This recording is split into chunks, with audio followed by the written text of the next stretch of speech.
Hi guys, আসসালামু আলাইকুম। কেমন আছো সবাই? আশা করি সবাই ভালো আছো। আর তোমাদের দোয়ায় আলহামদুলিল্লাহ আমরাও খুব ভালো আছি। তো আরো একটি ভ্লগ ভিডিও নিয়ে তোমাদের সামনে হাজির হয়ে গেলাম। তো পুরো ভ্লগটা দেখো। আই হোপ তোমাদের ভাল লাগবে। এখন বাজে সকাল 10:30টার মতো।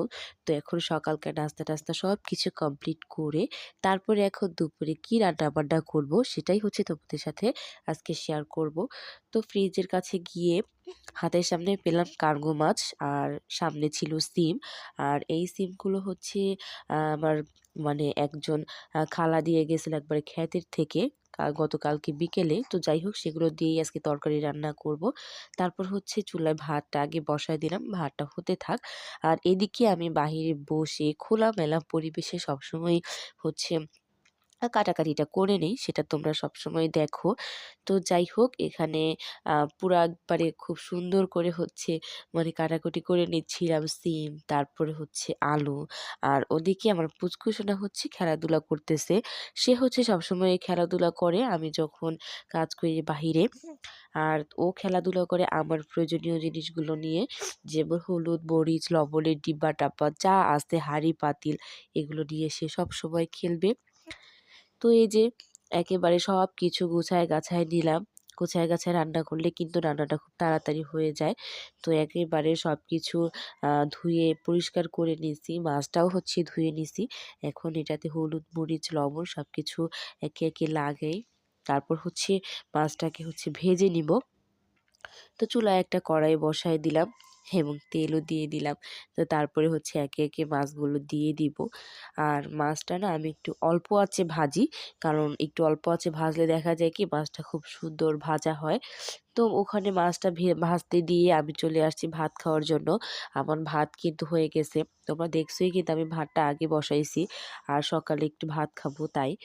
তো এখানে হচ্ছে একটু মরিচ পেঁয়াজের ভর্তা বানাইছি হাতে ডলে। মানে এই ভর্তাটা দিয়ে ভাত খাইতে যে আমার কি পরিমাণ মজা লাগে যা বলার মতো না। আমি অনেক সময় সকালেই দেখা যায় কি মানে খুব ক্ষুধা লাগলে গরম গরম ভাত যদি হয়ে যায় এই ভর্তাটা দিয়ে ভাত খাই। অন্য তরকারি থাকলেও আমার কাছে এই ভর্তাটা দিয়ে ভাত খাইতে খুব বেশি ভাল লাগে। তো পেটটা ভরে একেবারে ভাতটা খেয়ে নিলাম। পেট শান্তি তো দুনিয়া শান্তি। প্রচুর ক্ষুধা লেগে গেছিল। সকালে হালকা পাতলা নাস্তা করছি তো তার জন্য। তো চলে আসলাম আবারও রান্না-বান্নায়। আর এদিকে কিন্তু আমি মাছটা চুলায় বসায় তারপরে হচ্ছে খেতে গেছিলাম। তো মাছটা আমার হয়ে গেছে। এখন মাছটা নামায় নিলাম এবং সেই কড়াইতেই হচ্ছে পেঁয়াজ আর কাঁচামরিচ ভাজতেছি। কারণ এখানেই হচ্ছে আমি তরকারিটা রান্না করব। পেঁয়াজ মরিচ ভাজা হয়ে গেলে এখানে একে একে মশলা দিয়ে দিব। আমি কিন্তু রান্নাটা সবজি তরকারি এভাবেই রান্না করি। আমার অনেক আপুরা আছে যে অন্য মানে অনেকভাবে রান্না করেন। তবে আমি এভাবেই রান্না করি। কার আমার রান্নার সাথে মিলে যায় অবশ্যই তোমরা কিন্তু একটু কমেন্টস করে জানাবা। আর মানে এই রান্নাটা কিন্তু ছোটকাল থেকে মায়ের কাছ থেকে দেখেই হচ্ছে বড় হইছি। আগে কখনো ওইভাবে যদি রান্না নাও করি তবে মানে দেখছি যে মা এভাবে রান্না করত। আর মেয়েরা তো মার রান্নার মানে ইয়াটাই হচ্ছে পায়। তো যাই হোক এখানে একবারে মসলা-টসলা দিয়ে সব কষায় নিলাম।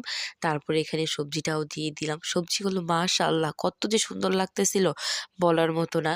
কারণ এই সিমগুলো একবারে ক্ষেতের তাজা সিম। মানে খুব টেস্টও ছিল। অনেক মজা ছিল। একেবারে খুব মানে একবারে গলে গেছিল সিমটা এবং খুব মজাও।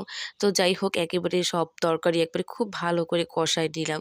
আমি তরকারি অনেক টাইমলি কষাই। মানে খুব সময় নিয়ে কষাইলে কি হয় তরকারিটা মানে কষানোর সময় অর্ধেকের বেশি সিদ্ধ হয়ে যায়। তারপরে পানির পরিমাণটা একটু কম দিলেই মানে হয়ে যায়। তো যাই হোক পানি দেওয়ার পরে এখানে মাছ-টাছ সব একেবারে দিয়ে দিলাম। আর তারপরে হচ্ছে একবারে শেষ প্রান্তে মানে শেষ এসে একেবারে একটু ধনিয়া পাতা দিয়ে একটু কিছুক্ষণ পরে হচ্ছে নামায় নিলাম। এই যে তরকারিটা আমার কিন্তু একেবারে হয়ে গেছে। মাশাআল্লাহ এত মজা হয়েছিল। তো এই যে রান্না করতে দেখি ফাইয়ামের নানু আসছে মানে আমার মা আসছে। আর আমার বাসা থেকে মায়ের বাসায় মাত্র ৳10 ভাড়া লাগে। আর সে আসার সময় চিপসগুলো নিয়ে আসছে। তারপরে হচ্ছে চলে গেছি একেবারে বিকেলে। আর দুপুরে হচ্ছে সব কাজকর্ম সেরে মা ছেলে দুজনেই হচ্ছে একটু ঘুমাইছিলাম। তো এই যে ঘুম থেকে উঠে ফাইয়াম শুনে একটু ফোন দেখতেছে। চলে আসলাম রান্নাঘরে। এই যে চিপসের প্যাকেট নিয়া এগুলাকে হচ্ছে ভাজবো আজকে সন্ধ্যায় চায়ের সাথে। এই চিপস দিয়ে হচ্ছে খাবো।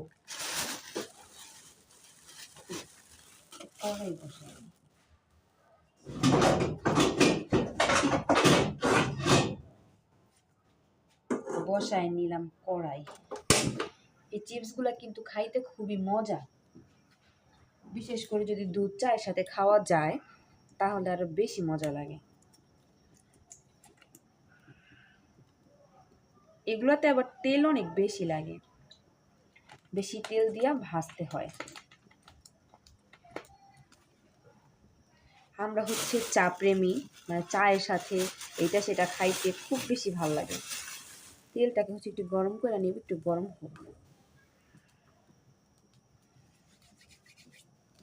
আর পুচকুসোনা হচ্ছে ঘরের মধ্যে বসে বসে সে হচ্ছে একটু কান্নাকাটি করতেছে, কারণ সে হচ্ছে কেক চায়।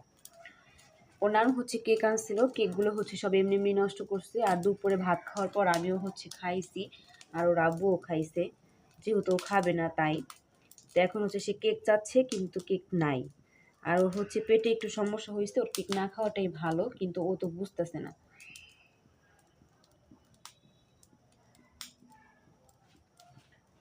দেখি কতটুকু গরম হয়েছে।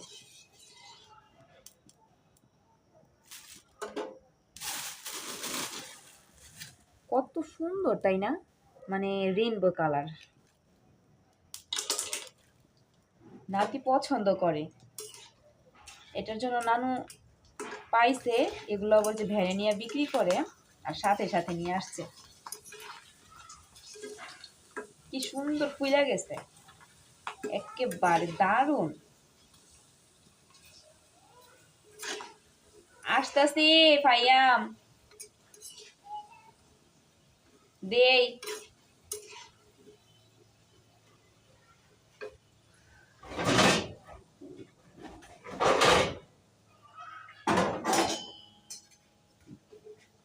এগুলো চুলা দেওয়ার সাথে সাথে হয়ে যায় একেবারে, মানে তেলটা গরম হইতে শুধু দেরি, আর হইতে কোনো দেরি নেই। ঝটপট খাবার, ঝটপট নাস্তা। এই ধরনের ইগুলা, মানে চিপসগুলো আগে আমাদের বাসায় বানাইতো, মা বানাইতো, ছোটবেলায় দেখতাম। এখন হচ্ছে পারে না, এখন শরীরের জন্য। এখন তো কিনতেই পাওয়া যায় অ্যাভেলেবেল, শুধু শুধু কষ্ট করে বানায় কি লাভ।